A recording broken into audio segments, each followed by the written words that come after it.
ইসলামী আন্দোলন বাংলাদেশ কর্তৃক আয়োজিত আজকের এই জাতীয় মহাসমাবেশে জাতীয় নেতৃবৃন্দ, সামনে উপবিষ্ট সাংবাদিক বন্ধুরা, চরমনাই দরবার শরীফ সহ ইসলামী আন্দোলনের সারা বাংলাদেশ থেকে আগত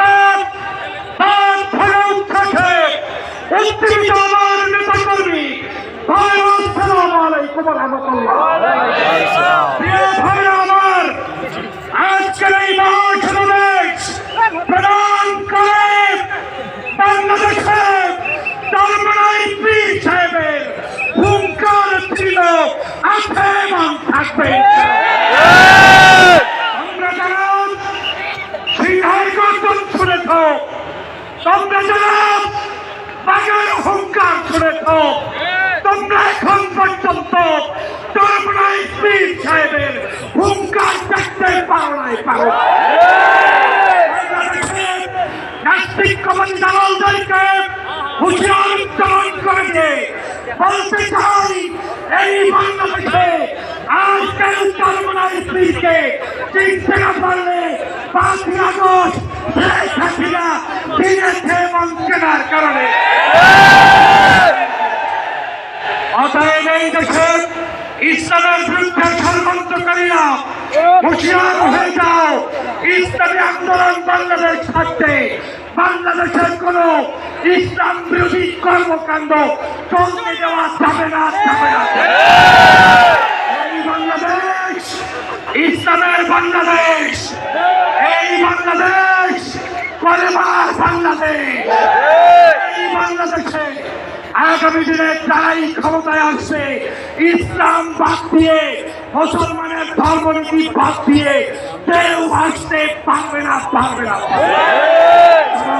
জনতা, আপনাদেরকে স্পষ্ট বলতে চাই, গত 16 বছর পর্যন্ত আওয়ামী লীগ জুলুম করেছে, অত্যাচার করেছে, নির্যাতন করেছে। সেই নির্যাতন সহ্য করে যারা মাঝপথে রাজপথে আন্দোলন করেছে, তার মধ্যেই চরমনাই ইসলামী আন্দোলন ছিল না।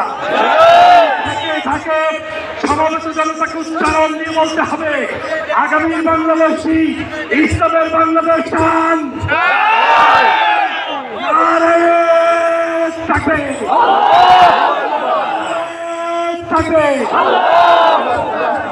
বলতে চাই, আমাদেরকে ঐক্যবদ্ধ থাকতে হবে বাংলাদেশ নির্মাণের জন্য।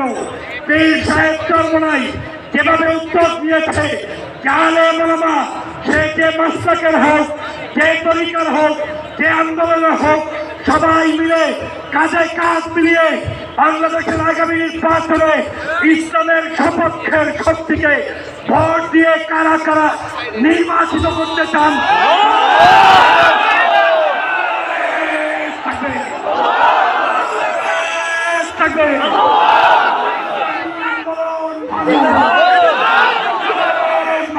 মুসলমান সাহেব চরমনাই আল্লাহ হাফেজ। আসসালামু আলাইকুম ওয়া রাহমাতুল্লাহি। তার গায়ে ছিল লাল ফ্রক, সবুজের গাঢ় সবুজের পটভূমিতে লাল ফ্রক পরা ফেলানির দেহটা যেন আমার এই সবুজের বুকে লাল বৃত্ত, লাল সবুজের পতাকা। সেদিন আমার প্রিয় মাতৃভূমিকে হত্যা করে আগ্রাসী ভারত কাঁটাতারে ঝুলিয়ে দিয়েছিল। ভারতের এক দালালকে দেশ ছাড়া করেছি, আরো লাখো দালাল দেশে অবস্থান করছে। মিডিয়ায় বসে ভারতের দালালি করবে, সচিবালয়ে বসে ভারতের দালালি করবে, রাজনৈতিক দলের শীর্ষ নেতৃত্বে বসে ভারতের দালালি করবে। নতুন বাংলাদেশে তার মেনে নেওয়া হবে না ইনশাআল্লাহ। ইসলামী আন্দোলনের আজকের এই মহাসমাবেশ সেই বার্তাই দিচ্ছে।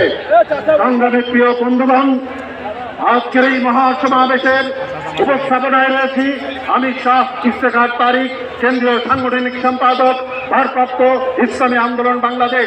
আমার সঙ্গে রয়েছেন কেন্দ্রীয় দপ্তর সম্পাদক মাওলানা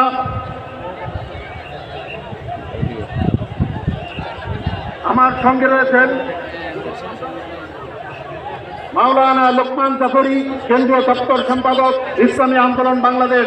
সেই সঙ্গে রয়েছেন সহপ্রচার সম্পাদক, কেন্দ্রীয় সহপ্রচার সম্পাদক মোহাম্মদ শরীয়তুল্লাহ। প্রিয় উপস্থিতি, এ পর্যায়ে বক্তব্য নিয়ে আসছেন ইসলামী আন্দোলনের সংগ্রামী কেন্দ্রীয় সহকারী মহাসচিব মাওলানা আহমদ আব্দুল কাইয়ুম, জননেতা মাওলানা আহমদ আব্দুল কাইয়ুম। ইসলামী আন্দোলন বাংলাদেশ আয়োজিত